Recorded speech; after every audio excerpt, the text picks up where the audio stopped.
Hey, welcome to the Healthful Woman Podcast, the fastest growing podcast in women's health. Today's Monday, October 28th, 2024. My guest today is Emilie Aries, who is the founder and CEO of Bossed Up, which is a company devoted to closing the gender leadership gap. And she is the host of the Bossed Up podcast. I was a guest on the Bossed Up podcast in June, which was terrific. And I was so enamored with Emilie that I asked her to come on the Healthful Woman podcast to talk about her story and all the good work they are doing at Bossed Up. As a brief update, when I interviewed Emilie, she was pregnant, and I'm happy to report that baby Jojo was born last month, and she and mom Emilie are doing well. So, congrats to Emilie. All right, a few reminders. The Unexpected, which is the book I wrote with Emily Oster, is available wherever you buy books. Second, continue to email us questions you may have for our mailbag podcast. We have one coming up next week. To send in questions, you can email us directly to hw@healthfulwoman.com or go to our website and click on the link that says, send us your questions. Please remember, these questions are for the mailbag podcast, not your own personal medical advice. For that, ask your doctor. All right, thanks for listening. See y'all next week. Welcome to today's episode of Healthful Woman, a podcast designed to explore topics in women's health at all stages of life. I'm your host, Dr. Nathan Fox, an OBGYN and maternal fetal medicine specialist practicing in New York City. At Healthful Woman, I speak with leaders in the field to help you learn more about women's health, pregnancy, and wellness.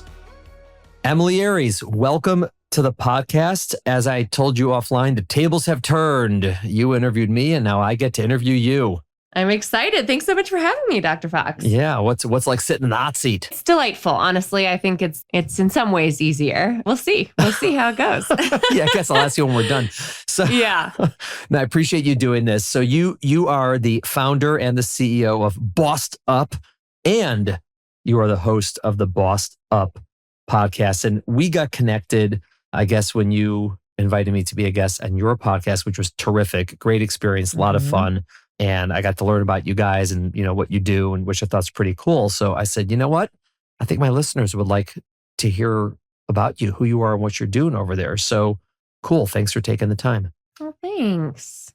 Absolutely. And thank you. And congrats again on the new book with Emily Oster. Such a great conversation. So I really, our listeners loved hearing from you. Oh, that's sweet. I appreciate it. Whether it's true or not, I appreciate you saying it to all my listeners. So that's cool. I'll take it.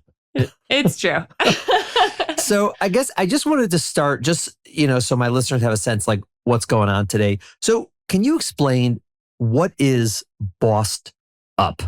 Sure. So we are a global community that I started about 11 and a half, almost 12 years ago now, focused on closing the gender leadership gap. And so we do that by working with individual women and organizations to address the kind of common challenges and barriers that women face in the workplace, particularly as they rise in the ranks of leadership, and particularly in male-dominated industries, which if you think too long about that is pretty much every industry at the upper echelons. Not mine. Yeah, that's true, actually. You're right. Actually, that's a good point. Yeah. Although once you look at like management in hospitals, if you broaden it beyond the OBGYN. Yeah, in medicine, no, and you're correct in medicine overall. Right. OBGYN and maternal fetal medicine is one of the few unique fields that is currently predominantly women, which is cool. I'm finding my place in there, and that's all good. I'm pleased. Well, that's probably what makes you such an approachable person for women to talk to, right? Because you get it because you're around a lot of brilliant women all the time. So you're the exception, not the rule, All right. And even industries like teaching, which are dominated by women teachers, the moment you look at school administration, gender dynamics, things look very male dominated at the top. Same thing with higher ed. So we really focus on, okay, what happens when women transcend into leadership positions? And that's where things get really complicated. How'd you get into this line of work? Yeah, so I feel like I created the community that I desperately needed myself. So when I was just starting out, I graduated in 2009 with a political science degree and went off to sort of save the world, joined the Obama campaign, became the nation's youngest state director in the little but critical state of Rhode Island, where I helped usher in big policy reforms as a part of the president's agenda through Organizing for America, helping pass things like the Affordable Care Act, or Obamacare as it's popularly known. And I had the opportunity to really work on the ground as a grassroots organizer and advocate, which I still think I'm a grassroots organizer and advocate in so many ways. That took me to Washington, D.C., where I became a senior digital political strategist by the age of 25. Wow, that sounds like you're a spy. It does, I know, but it was nothing more than really spending millions of dollars on Facebook ads, and it burned me out. And I was like, digital strategy, Facebook. Yeah. I was like, this can't be good for democracy. This is not why I got into things. And so, I had been dealing in the intersection of technology and politics, two very male-dominated industries. I had been briefly lobbying in the Rhode Island State House, which is sort of known for its machismo. And even though, politically it was super blue state, we're talking about Democrats who are anti-choice, and like the women lobbyists in the State House had a buddy system to feel safe. Like things were really clear for me at a very early age that we have some more work to do when it comes to making sure women, even in our professional settings, can feel safe and can feel heard and can feel like their contributions are taken seriously.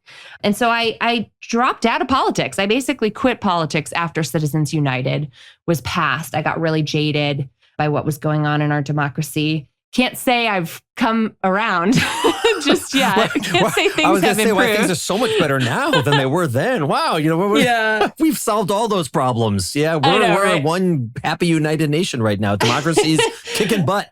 Perfect, right? Yeah, what could have possibly gone wrong? So, I still have a lot of hope, but what gives me a lot of inspiration these days, I'm still a very active advocate, is state politics. I live in Denver, Colorado now, moved here from DC, brought my business with me after I launched it in 2013, basically walking away from a 6-figure salary in digital strategy and politics to see if I could create something that would help other women like myself find courage through community. As a grassroots organizer, I saw what happens when you organize your neighborhoods, when you bring high quality, evidence-based training programs to everyday people so that they can self-actualize, so that they can make their voices heard, so that they can advocate for the advancement they want to see. Except instead of the political arena, I was now working within the personal and workplace arenas, saying to women, okay, how do we advocate? And this was very much in line with the whole lean in philosophy, because I launched Bossed Up the same month that Sheryl Sandberg published Lean In. And so for the past 10 years, I've been trying to, acknowledge the intersectionality of feminism, which I think Sheryl Sandberg sort of fell short from doing in her initial work around this issue, but really helping women advocate for their unique desires in the workplace so that we can become the boss of our careers, even when we're up against more systemic forces, including racism, sexism, ageism, you name it, a lack of paid parental leave in this country, a lack of affordable childcare in this country. So we're really at Bossed Up all about holding both of those things, helping women advocate for their raises, for their promotions, for their own leadership development, and helping organizations and even broader institutions like our body politic make it easier to remove systemic barriers that hold women back. Yeah, I think that's obviously really fascinating, and I love that you're doing this. I guess I'm going to jump in actually, just because we'll go back and forth a little bit between like the history of your story but you mentioned so many things that are so interesting to me that I just want to ask you about them. Please. Obviously, if you just look at the landscape, as you said, there is definitely an imbalance of who's running the show, right? At various, if not all or most, whatever places. Right? Whether it's in business, whether it's in politics, whether in finance, whatever it might be. And so my question for you is really, I think that, let's say 50 years ago, it's pretty clear why that was. So when I look now, I'm a parent and I've daughters and they're, becoming adults, and I just see how like their generation sort of looks at things. It's hard for me to imagine, and I could be naive, but it's hard for me to imagine that the barrier to it is like pure blood sexism, like it probably was before. Because, I work in New York. No one thinks twice. Like our governor's a woman. No one thinks twice about that. It's not like something that comes up like, can you believe it? Like no, like whatever, And we have a woman running for president, and it's a storyline, but it's not like, can you believe there's a woman running for president? Like, no, it's really not that. And so I could be naive that maybe the circles I travel in are, a little bit more whatever. I don't think so. But I was going to ask you, like, nowadays, do you think what proportion is that versus just the opportunities were never there, or there's logistical challenges, or the infrastructure isn't there, that just we're catching up because of, X number of years ago, what the attitude was? So there's a couple of things to unpack here. One is the question, are we just catching up? Is it just a matter of time, right? Mm-hmm. And I want to start there because I think a lot of us, particularly coastal elites like yourself, as we call them in politics. No, I'm not an elite. I'm coastal, but I'm not an elite. And I'm a Midwesterner. And you're from the Midwest. That's right. I joke. I always love that term because I grew up in Connecticut, went to Ivy League school in Rhode Island, and now I live in Denver. And I'm like, oh, what am I now? I don't know. But, we definitely live in our own bubbles. So, the way that technology works, the way that our social infrastructures in this country work, we are all living in an echo chamber that reinforces our pre-existing beliefs. So wherever you live geographically, I bet your online algorithms don't really serve up a very diverse array of perspectives. So I guarantee you there are people who are, have really different feelings about our new woman presidential candidate who's running that has a lot to do with her gender and her race, by the way. But the question of, are we just catching up, is something I thought a lot about last year when I had my once every 10 years existential crisis, which was your regularly scheduled existential crisis. Yeah, okay. Exactly. I think that's part of like what brings me to the doctor's office or my therapist's office, right? It's like, okay, I'm due for an existential crisis. And the subject was, is what I'm doing through Boss Stop working? Because I started this company to help close gender leadership gaps. So how are we doing 10 years later? And I wanted to really reflect on that. And what I found is that in the last couple of years, new data from Pew found that in 2022, women earned an average of 82% of what men earned. And 20 years earlier, in 2002, women earned 80% on average what men earned on average. So we've made a 2% progress, 2% closure of the gender wage gap in 20 years. So are we making progress? Yes. Is it nearly enough? I don't think so. So that bummed me out. Similar numbers when you look at the proportion of women in leadership positions, which since 2016 has only closed by 1 percentage point as of last year. So only 32% of leadership roles are occupied by women. And so there's this sort of sense of inevitability that is not actually there. And the other underlying question that I want to unpack from your question is, if it's not overt sexism, what is it? Over a decade ago, some scholars in the Harvard Business Review coined the term second-generation gender bias, which is a really great way of thinking about what your daughters are up against now, because it's not explicit. It's not gentlemen only, ladies forbidden anymore, right? It's much more implicit, which can, in some ways, make solving the problem even harder, because there's a rightful argument that people will point to and say, look, legal barriers from women entering the workplace are gone. You can now be a woman's submariner, and you couldn't 10, 15 years ago. And so a lot of those legal barriers to women entering different industries or having a seat at the table have fallen away. So is it just a matter of time? And when you look at second generation gender bias, it's really this smorgasbord of of implicit forms of bias. So the number one that I talk a lot about on my podcast and with my community is the leadership likability double bind. Women are welcome to be assertive because we expect our leaders to be authoritative and assertive and to be visionary and to tell us what they see for the company in the next year, or where they see the city or country going that they're running to lead. But when a woman is assertive, she's deemed less likable by both men and women alike. And it's not a conscious choice that anyone's making, but this is unconscious forms of bias. And when you think about the leadership likability double bind, it really feels like you're tap dancing on a tightrope as a woman in power. If you're going for a promotion, you're advocating for something you believe in, you're advocating for, God forbid, a raise for yourself, because we know that the gender wage gap is still a very real thing, then you are all of a sudden put in a position where you're kind of trying to be seen as authoritative and assertive and that you know your stuff on one hand.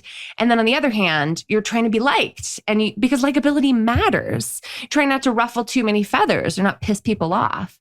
And so those implicit forms of bias can just be really exhausting to be up against, especially for women of color who run into things like the angry Black woman trope or the spicy Latina trope that just implicitly holds women back. And then the last thing I'll say about this, because it's particularly relevant for baby making, which is, after all, your line of work, right? When you look at ambition, women have a ton of ambition when it comes to getting to the leadership ranks in their industry. But the point in which our careers really have that opportunity, those windows of opportunity to really level up and to get into management and leadership, also happen to coincide with the time in women's lives where a lot of college-educated women start having babies.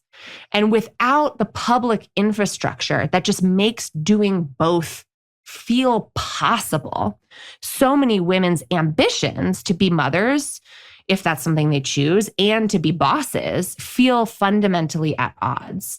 And there are lots of things that our communities, our countries, and our companies can do to make that easier. But those become very real barriers in a world where women are still shouldering the vast majority of unpaid labor in the household, whether it's elder care or child care. Even in heterosexual households where there's a full-time working man and a full-time working woman, women are still doing twice the amount of childcare and housework every week than their male counterparts.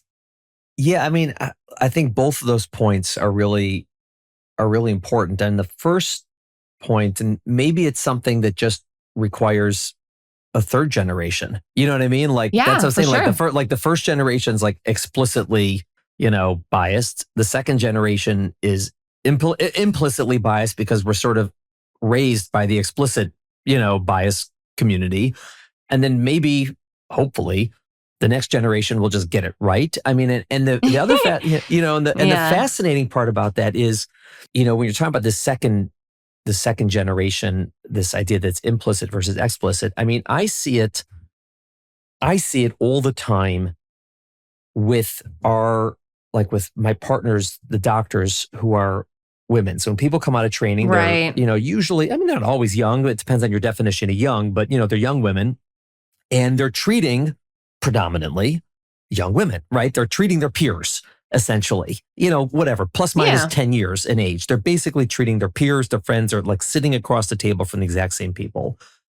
And the same biases exist. Like we see that all the time. Like a patient will come to me like, oh, this doctor seemed very meek. And I'm like, well, yeah. She's like, well, she's a little quiet, like whatever. Some people, that's their personality. Whereas as this one seems very cold and aggressive. I'm like, well, it's like, would they say the same thing if that person was a man? Maybe, but I suspect not. Hard to know. It's really hard to know. That's what makes it so hard to combat, because women are just as likely to have internalized patriarchy because we were raised in a world that taught us doctors are men who are older than me who wear white coats and tell me what to do. Right. And, your entire philosophy that you shared on my podcast about joint decision-making, which was a punchline because I'm in Denver and we were talking about joints, right? So collaborative decision-making is a radically different approach to this authoritarian, masculine traditionally masculine, I should say, form of leadership. So like even what we think of as women, what we are taught to conceive of as leader reads masculine.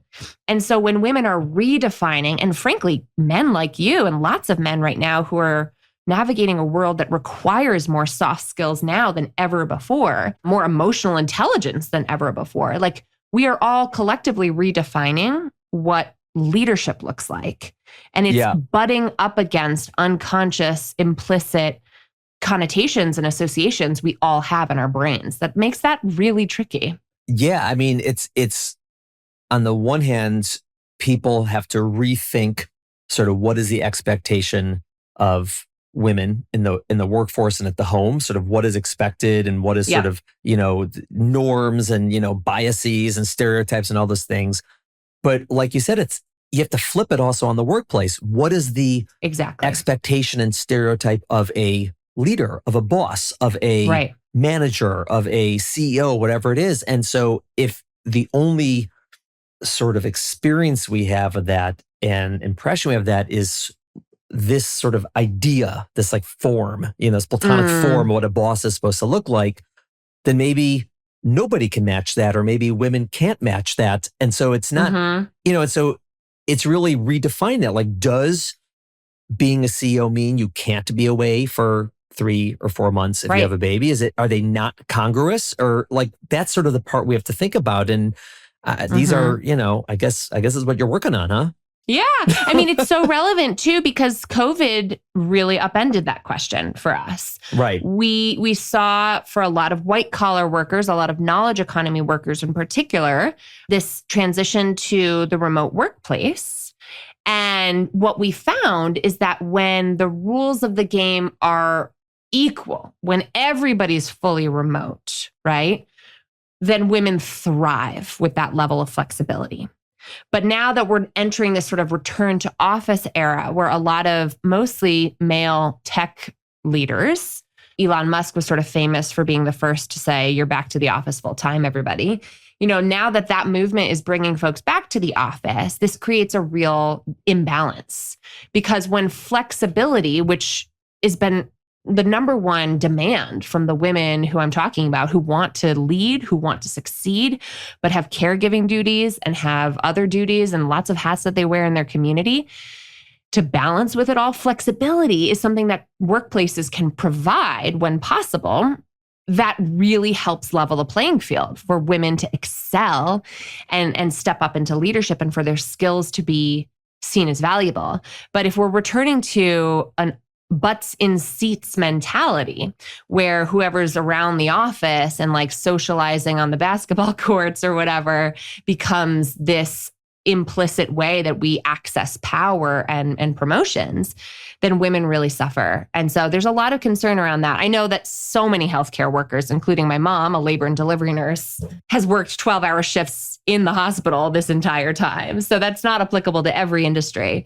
But it is really interesting to see how there's some very timely conversations about remote work, and when the rules of the game, like how you get a raise and how you get a promotion, when we can be as explicit in terms of defining a meritocracy as possible, women tend to excel at equal rates than men. It's when things become really informal that we see patriarchy do its thing. Like nobody's plotting against, although maybe some would argue with me that some in our politics are plotting against women as we speak. But I like to think that that's very unconscious. It's very implicit. It doesn't take malicious intent for gendered stereotypes to persist. It just takes women's lives and realities being invisible to the predominantly white men who are making the rules in management still, for those traditions to continue. So I don't think that we're on this like generational certainty. I don't think every generation is getting a little bit better. I have hope that it can get better, but we need to be advocating not just for unconscious biases to change, but also for systems to change that remove barriers that hold women back. Yeah. And if if the men are plotting, I wasn't invited to the meeting. That's all I can tell you. So maybe it's happening, and I didn't get the invite. I don't know. So, but if I do, I'll let you know. I'll let you Zoom crash it. Yeah. It's interesting because I think that there's so much to this conversation and this struggle that we have. And one of the aspects I wanted to ask you, and I don't know if this comes up. So, on the one hand, you have women in the workforce who are trying to balance is such a bad word, but whatever. I'm going to use the word balance. Blend. Some people like blend. Yeah, harmony, harmonize. But whatever it is they're doing in the workforce and they're doing, at home, family, they want to have kids and, God bless. And you mentioned, things that some of the potential ways to make that more manageable and make it more doable and more productive is things like, you said extended, maternity care, child care, all these things that, are terrific, right? Full disclosure, I'm a man. Here's my question. Do you ever get pushback from women in the workforce who say, listen, I can't have children, let's say, or I don't want to have children, or whatever it is, and why would we do all these policies to help a subset of women that's not only not going to help me, but might also make it harder for me, meaning that somehow I'm getting punished for either the choice or the inability to have children. And I've always wondered, how does that, again, I'm neither of these two groups, right? And so it's very hard for me to understand how that conversation goes. And obviously I'm not in the middle of it because I shouldn't be, but I imagine you are. Do you ever get that back and forth? Well, it's even more nuanced than that because, first of all, you're alluding to what they called in the 80s, the mommy wars, right? Women who want to be child-free by choice, feeling left out of the conversation when it comes to motherhood, because they have a bunch of social stereotypes they're up against, in a society that equates womanhood with motherhood. If you choose to not become a mother, that's a violation of gender stereotypes. And that feels isolating and invisible making. And really, I can understand how that population of women feels left out of the conversation and unheard and unsure of how to even enter that dialogue. Then there's being a mother and wanting a full career at the same time, right? Or whatever a blended life looks like for you and balancing both, which is where I find myself. And then there's also women who really want to be mothers and who envision themselves being wives and mothers and homemakers and who feel completely left out of the conversation because they do not aspire to have a paid labor force career in a traditional way. And here's what I'll say first and foremost.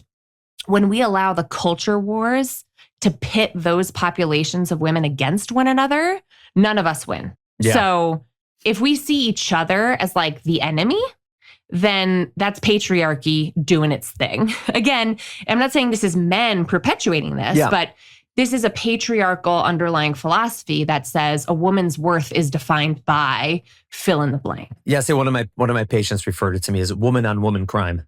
Exactly. Yeah, definitely a woman on woman crime. So, I have to be conscientious of the fact that my swim lane, as I like to call it at Bossed Up, is really focused on that middle population, women who want to pursue a career and are balancing it usually with some caregiving responsibilities, whether it's motherhood or elder care, caring for a sibling, caring for a community member, whatever that looks like. Life beyond the career exclusionary mindset, right? Right. But that's not all of womanhood by any means.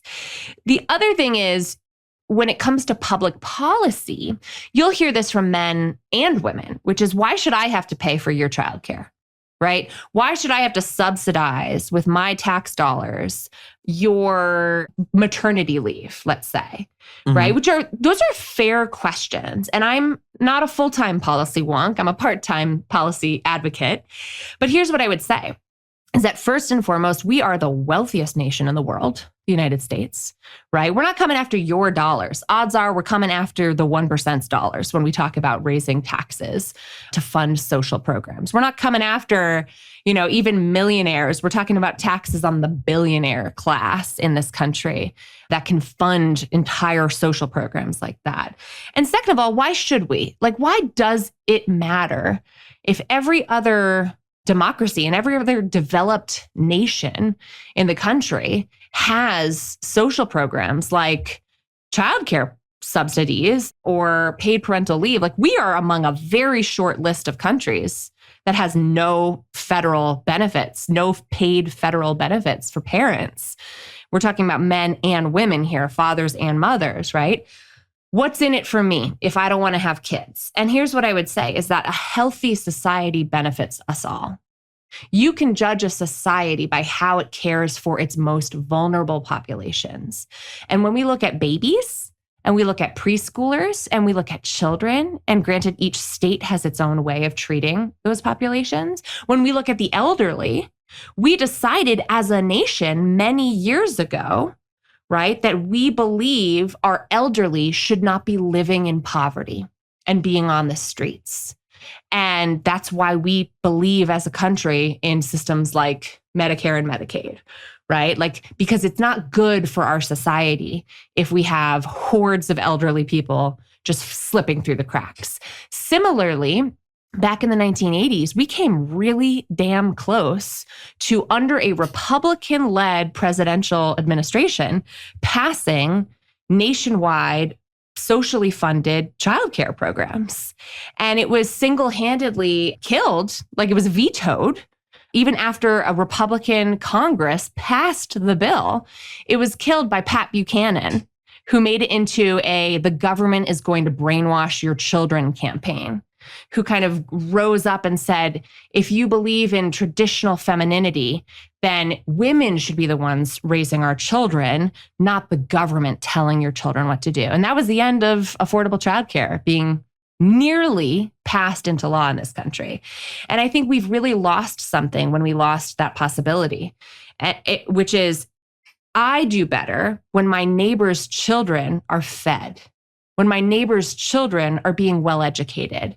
If we invest just a little bit upfront in early childhood development and early childhood education, we see less crime on the back end.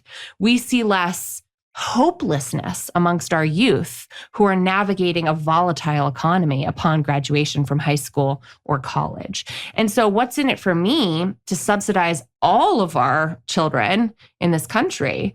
It's not just about, making sure that your colleague can take a luxurious paid leave, which I would argue parental leave is not any of those words, but it's to make sure that we're raising a healthy society.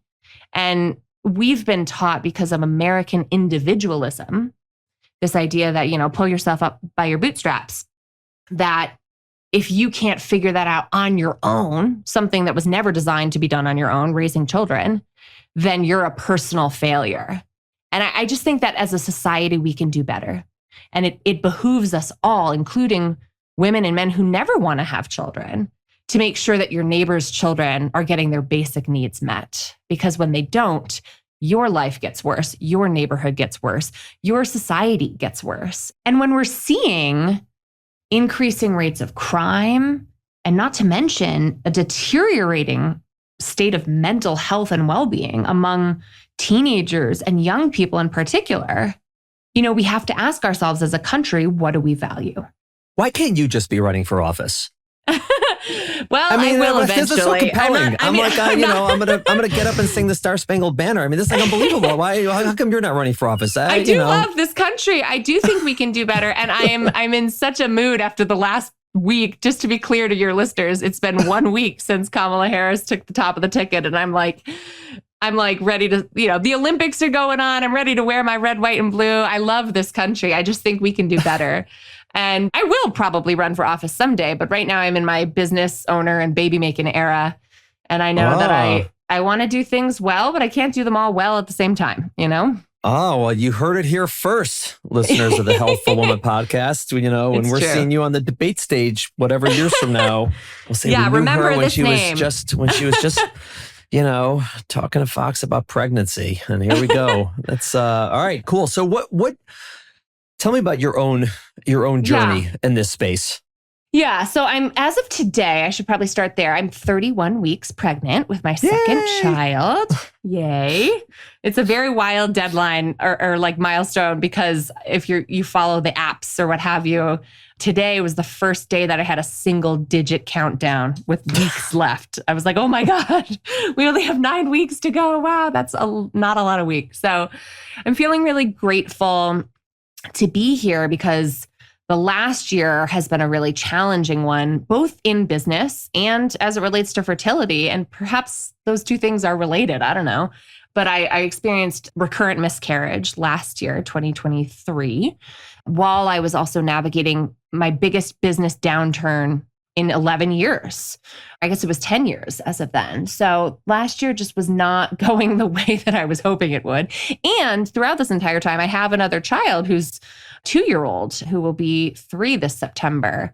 And the baby's due right around that time too. So it's been a very challenging season in terms of my personal life, but I've been here before. I joke about the every 10-year existential crisis. I also have the every 10-year complete and utter burnout. I completely burnt out back when I was an early career politico. I was living with and in love with someone who struggled with addiction at the time. And so personally and professionally, I really was in a very challenging situation that I had to learn how to advocate for myself while also caring for and loving other people who have to take care of themselves, And so this season of challenge over the past year and a half or so kind of reminded me, it took me back to my early challenges with figuring out addiction and codependency and what kind of life I wanted to actually live and how to navigate that, which I actually get into in great detail in my book, Bossed Up, which is all about overcoming burnout and learning to advocate for yourself. And when it came to navigating the medical world, when I was 2 miscarriages in to 2023, I was like, okay, this is that time again when I have to really take care of myself, be compassionate to myself, ask others for help, and advocate as a patient for what I needed to make sure we were getting to the bottom of this. Even though, like you chronicle with Emilie Aries in your book, miscarriage is not something that you can always get to the bottom of. So it's been a really wild time, but that's why I'm just so on like cloud 9 here to be at 31 weeks and counting down the days. It is amazing. And I'm glad you're doing well. And because, we spoke about this when I was on your podcast, and, you basically have a 2-year-old son, your career's like going in circles. And at the same time, you're trying to build your family. So it's not only are you not getting the balance, it's like you're getting the bad end of the scales on both ends.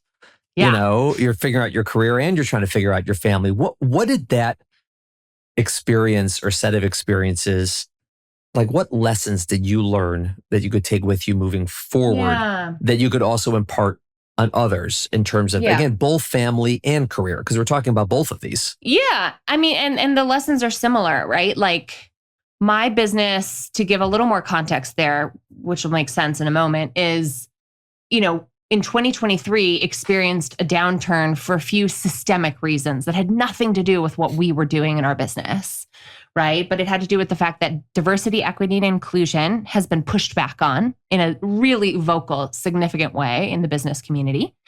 And so my programs focused on closing gender leadership gaps all of a sudden were not on the top of the priority list for a lot of companies that had hired us previously.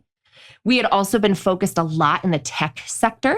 We had tons of recurring clients in the tech sector who were hiring Bossed Up to train their first-time women managers and their aspiring first-time women managers in leadership programs specifically designed for women. And all of a sudden, those went away because tech's been laying people off for the past 2 years in like a really volatile way. And we also had quite a few higher education clients, notably the Stanford School of Medicine, that had, with our support, hired us to create and launch a program known as the Stanford Women in Medicine program. And so we were growing leaders in higher education. And then the US Supreme Court said, actually, no more affirmative action. And a lot of universities got really scared to do anything that focused exclusively on women. And so those clients went away. So this business I'd been running for 10 years, I'd grown a staff. We had an office in downtown Denver. I had hit revenue record-breaking years every year for 10 years. All of a sudden, had a massive downturn, and I had to lay off 2 of my 3 employees. It looked like I was going to have to lay myself off too for a while there. It looked like we were going to have to shutter our doors. Concurrently, I'm like trying to pivot, trying to ask, what can we do? How can we adjust? Because this was 2020 for me all over again. We had to completely redefine our business model in 2020. And we did. We nailed our pivot. We made a record profit in 2020, and nothing was working. I was pivoting and pivoting and pivoting, and nothing was working. That is not something I'm used to as a high achiever who really believes in hard work paying off and has been firsthand witnessing my hard work paying off for my whole life. That was really foreign to me. Meanwhile, I'm trying to get pregnant. I'm losing pregnancies, and nothing that I can control is working, right? Because like most miscarriages, I'm fairly certain that my recurrent miscarriages were due to genetic abnormalities. You know, I'm in my mid-30s. That happens. And like your book says, the answers are sometimes you cannot do anything to control for this. And as a type A Virgo overachiever, that did not sit well with me, right? I took all the tests, just like I was trying everything to pivot my business. And I just had to really be humbled by the limits of my own personal agency. When I talk about burnout prevention, I go back to how important it is to feel some sense of agency over your life. We have to feel some semblance of control. Like what I do will have an impact on my life. If I want to get in shape, I'm going to start going to the gym every day, and that will have an impact on my life. What if you're going to the gym every day and you're not losing weight? What if you're going to the gym every day and you're not feeling stronger? What if you're showing up, you're putting in the work, and nothing seems to be working for a while? Well, I'm talking like all of 2023. That spun me out into a very productive but very real crisis, existential and otherwise, which was like, I am a human being. I'm not a human doing, right? Like, I'm not just about what I do personally or professionally. Like, I can be doing all the right things and still be struggling. And that was really the lesson I took from last year, which was to have real deep compassion for myself, to allow myself to struggle and recognize that even though I really wanted to hit the fast forward button, because I knew the shit wasn't going to last forever, Dr. Fox, right? I knew like it's going to get better, right? Eventually, maybe something will turn around. I need a break. You know what I mean? I need something to go my way. But just showing up every day as a parent, even when showing up as a boss wasn't working, and showing up as a aspiring second-time parent wasn't working, you know, showing up for myself, showing up for my son, showing up for my family, and asking others to show up for me. That is what I learned from last year's absolute maelstrom that I would like to not repeat if I can. And so it's just like recognizing there are so many more powerful forces in the world than what I'm doing. And it makes you feel kind of small in both good ways and bad. Like, there are significant limits to what I can control. So I'm just going to focus on what I can control and let go of the rest. And that is a lesson that continues today to serve me well. And it's a hard one to learn. And it's a hard one to live through. Wow. And so obviously on the family side, you are doing a couple of months. Things are looking that's up. Awesome. Yeah. And then what about where are you professionally right now? So things are looking up professionally as well.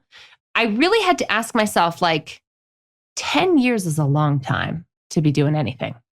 And so it's funny because before the bottom fell out of my business in 2023, I had just come back from a vacation with a girlfriend, and I had been doing some reflection a year postpartum of like, who do I want to be in this next chapter? in this next decade of my career. And I was already at that time starting to think beyond Bossed Up. Like, if I could do something next, if I could do something different, what would that look like? And I allowed myself to be curious. And then I came home from vacation with COVID and then came home to no sales. Like, all of a sudden our P&L looked really bad. And then all of 2023 was a nightmare. And it's sort of ironic, right? Because I feel like I whispered something to the universe, like, maybe I'm ready for something new. And the universe was like, here you go. Now you're going to have to figure out something new. And so what I've done is I've kept in place the things I love most about Bossed Up, notably my podcast, which comes out weekly on Tuesdays, some programming that we're doing for amazing organizational clients, and occasional programming that we have available to the public, like our Level Up Leadership Accelerator, which is enrolling for this fall. It's an amazing 6-month program for women who want to, step into management. But I've pulled way back on my obligations there because I've actually created space to take on a full-time role in leadership development in an aerospace company here in the Denver metro area that is part of a global company now. And it was a really interesting but very exciting pivot for me because now I'm in-house and seeing corporate leadership development on a global scale from a vantage point I've never really had before. And I found a dream. You're on the inside. I'm on the inside, yeah. And I found a dream employer who's totally flexible with me about making sure that, yes, I'm delivering what's expected of me and I can still do what I do at Bossed Up. So that was like an opportunity I couldn't pass up. And it's just created so many more options for me in terms of what I want to do at Bossed Up and taken a lot of pressure off for my family right now. And I'm not going to lie, I like having some W-2 benefits for the first time in a decade. I've got paid parental leave and the state of Colorado passed paid parental leave, but I also have like company funded parental leave. It's like, wow, this is a luxurious perspective. I think, entrepreneurs, I'm always going to be thinking like an entrepreneur. I always have a million different revenue streams going. That's just how my mind works. But, entrepreneurs kind of feel pigeonholed to constantly be entrepreneurs or business owners. And I think building a blended career where we have multiple hats that we wear can be, not always, but can be just as rewarding as building a blended life where your roles that you wear in your community and in your family can coexist peacefully with your work life. So I just don't believe in kind of like limiting myself. And sometimes necessity is the greatest, inventor of creativity, right? Like, I found a really creative path forward because I had to keep things afloat. And now Bossed Up is back from the brink of extinction. We are, as of this month, totally debt-free as a company, as a small business, which is a major feat after last year. I still have a full-time employee, Irene, who runs all of our programs alongside me, who's an absolute rock star. And so it's just evolving into a new era. And I get to also pursue my activism and get more involved in Denver politics and Colorado politics and advocacy in ways that feel manageable and don't feel like overwhelming in my era of life right now. It's amazing. I love it. What a nice bow on that story. It is kind of a turnaround story, isn't it? Yeah, I'm glad you caught me now as opposed to about a year ago. Yeah. 6 months ago, it's been a very dark podcast. Absolutely. Dear. No, listen, really, I think it's terrific. And I love what you're doing. And it's interesting to talk to you. It was interesting before, it's interesting again. Thanks. And you are not only a great podcast host, but you're a great podcast guest. Oh, well, thank you. Thank you. Likewise. Yeah. And I know I speak for all of our wonderful listeners who wish you the best, obviously, with your health and with your pregnancy and with your career, and to continue to help women navigate that. It's a really important thing you're doing. And again, there's a lot of work to be done, and hopefully we're just all going to move in the right direction. Yeah. Thank you so much. We're all in this together. I feel like we all can do better. And when women do better, men in our lives do better too. So it's like the world does better when women do better. So hear, hear. We got to do better. Thank you for listening to the Healthful Woman Podcast. To learn more about our podcast, please visit our website at www.healthfulwoman.com. That's HEALTHFULWOMAN.com. If you have any questions about this podcast or any other topic you would like us to address, please feel free to email us at hw@healthfulwoman.com. Have a great day. The information discussed in Healthful Woman is intended for educational uses only and does not replace medical care from your physician. Healthful Woman is meant to expand your knowledge of women's health and does not replace ongoing care from your regular physician or gynecologist. We encourage you to speak with your doctor about specific diagnoses and treatment options for an effective treatment plan.